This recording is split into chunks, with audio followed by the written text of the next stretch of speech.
ਜਿੰਨੇ ਤੁਸੀਂ ਚਤੁਰ ਹੁੰਦੇ ਜਾਓਗੇ ਨਾ, ਚਤੁਰ ਕਈ ਵਾਰੀ ਕਹਿੰਦੇ ਫਲਾਣਾ ਬੰਦਾ ਤੇ ਬੜਾ ਚਤੁਰ ਹੈ, ਬੜੀਆਂ ਚਤਰਾਈਆਂ ਕਰਦਾ ਹੈ, ਬੜੀਆਂ ਚਤਰਾਈਆਂ। ਕਹਿੰਦੇ ਜਿੰਨੇ ਤੁਸੀਂ ਚਤੁਰ ਹੁੰਦੇ ਜਾਓਗੇ ਉਹਨਾਂ ਹੀ ਤੁਹਾਡਾ ਹਿਰਦਾ ਮਰਦਾ ਜਾਏਗਾ। ਆਖੋ ਧੰਨ ਗੁਰੂ ਰਾਮਦਾਸ ਜੀ, ਧੰਨ ਗੁਰੂ ਰਾਮਦਾਸ ਜੀ। ਉਹਨਾਂ ਹੀ ਹਿਰਦਾ ਬੰਦੇ ਦਾ ਮਰਦਾ ਜਾਏਗਾ। ਜਿੰਨਾ ਬੰਦਾ ਚਤੁਰ ਹੁੰਦਾ ਜਾਏਗਾ ਹਿਰਦਾ ਮਰਦਾ ਜਾਏਗਾ, ਕਠੋਰ ਹੁੰਦਾ ਜਾਏਗਾ, ਉਹਦੇ ਅੰਦਰ ਦਇਆ ਨਾਮ ਦੀ ਚੀਜ਼ ਨਿਕਲਦੀ ਜਾਏਗੀ। ਇਹ ਅਰਦਾਸ ਕਰੋ, ਸਤਿਗੁਰੂ ਸਾਨੂੰ ਭੋਲਾਪਨ ਬਖਸ਼ਣ, ਤੇ ਕੱਲਾ ਦਿਖਾਵੇ ਮਾਤਰ ਭੋਲਾਪਨ ਨਾ ਹੋਵੇ।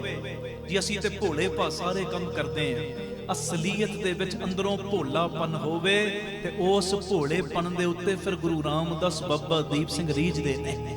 ਅੰਦਰੋਂ ਭੋਲਾਪਨ ਆ ਜਾਏਗਾ ਨਾ ਜਿਸ ਦਿਨ, ਉਸ ਦਿਨ ਬਾਬਾ ਦੀਪ ਸਿੰਘ ਕਹਿਣਗੇ ਬੱਚਿਆ ਜਿਹੜਾ ਮਰਜ਼ੀ ਕੰਮ ਤੂੰ ਕਰ, ਤੇਰੇ ਹਰ ਕੰਮ ਦੇ ਵਿੱਚ ਸਹਾਇਤਾ ਕਰਨ ਵਾਸਤੇ ਮੈਂ ਤੇਰੇ ਨਾਲ ਬੈਠਾ ਹੋਇਆ।